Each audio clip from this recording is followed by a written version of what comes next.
Nassau, the Bahamas, where the calypso beat stirs dancing feet and the sailboats come in loaded with conch shells and lobster tails, there's a new sound. It's the rumble and the roar of fancy sports cars coming off the boat from Miami for the climaxing events of the racing season, the Governor's Cup and the Nassau Road Race Trophy. And down they come, triumphs of sleek, steely speed.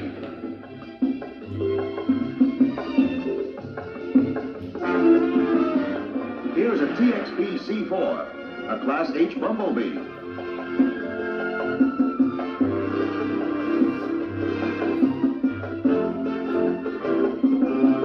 Everyone is busy getting off that boat and heading for places around Nassau, like the luxurious Coral Harbor Club, one of the newest emporiums of ease and luxury, with its own pool and man-made yacht basin. At the famed British Colonial Hotel, headquarters for the races, the crowds rubberneck, and the kids, less inhibited, get right down to cases. Here's another case, a sad one. It's a Woods Mobilette, but it's just here to lead the parade. The old streets of Nassau, which used to be more accustomed to the trot of horses' feet and the creak of carriages, are aroar with the automotive bombs.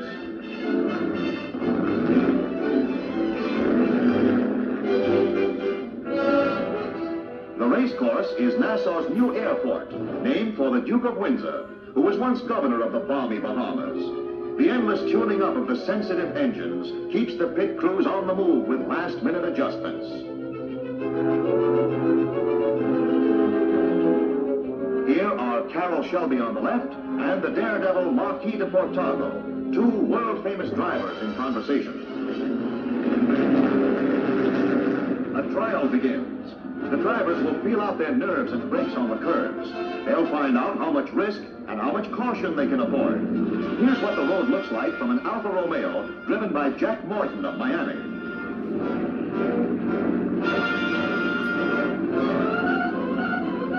Carroll Shelby is first in a Ferrari, making nice time.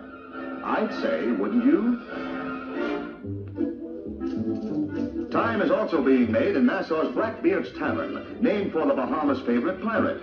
And on display for window shoppers to see are the race trophies, enough swag to make the old buccaneer dribble in his coal black whiskers. Then on Friday of Speed Week, the first race, the Governor's Cup, 70 miles of turns, blinding straightaways, and speed. Here they go. The bigger cars pull away and head into Blind Man's Curve.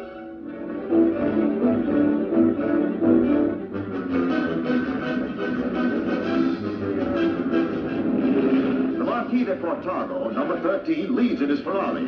Carroll Shelby is also in a Ferrari, and he's second. Rounding Victoria Bend, Shelby passes, and at close to 100 miles per hour, they pass the camera plane. From up above, the cars look like little bugs going somewhere and nowhere, round and round, but fast.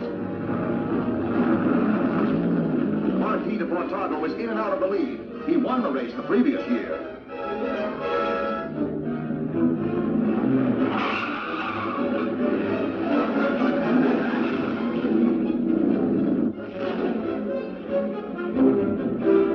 Shelby and Portago nip and tuck in and out as the light fails and the cars finish off this calypso caper.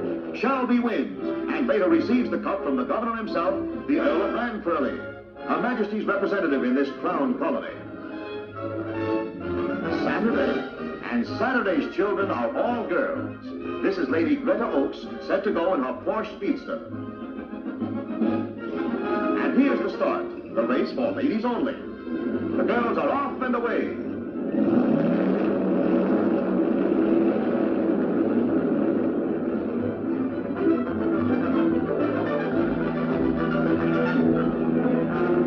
Looking over a lady driver's windshield, heading for a curve. Too much brake, too much wheel. A car spins. Lady Oakes gives it another gear and pulls away.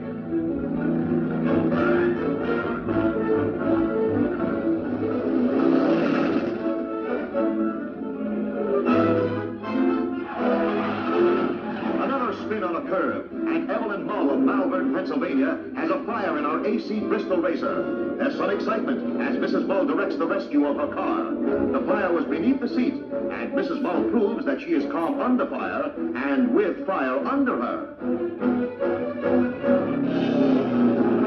She pulls away and gets back into the race. At the finish line, first heat winner is Denise McLuggage, sports reporter for the New York Herald Tribune. James Kimberly of Chicago congratulates her.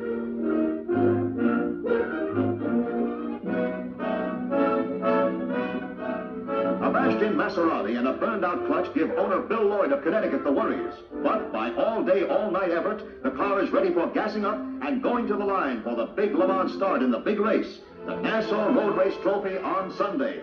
And here we go again.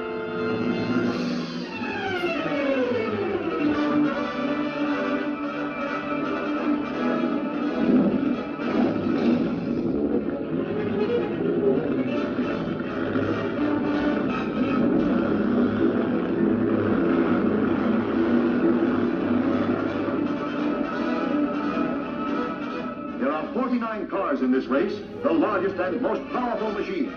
There's 210 miles of 100-mile-per-hour driving ahead, around bends and curves. Here's where driving skill and a car's ability to hold the road counts on turns. Sterling Moss in Bill Lloyd's Maserati passes. The crowd's heart belongs to this English master driver with a battered Italian car owned by an American. We're almost at the 200-mile mark now.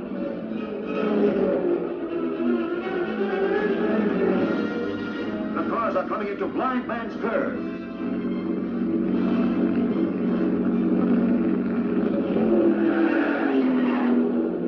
Watch that Jaguar accelerate. How many laps to go is important information in the late stages of the race, so that pace and engine endurance can be calculated. Moss now has a 2-minute lead over Maston Gregory of Kansas City after coming from behind in the early part of the race.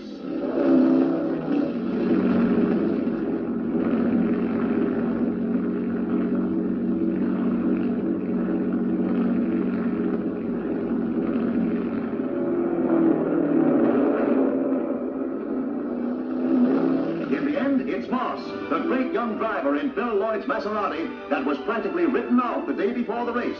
He gets a hearty kiss from his mother for his average of better than 96 miles per hour. And Sterling Moss wins the cup in Nassau's thrilling, unmatched, unmatchable Speed Week.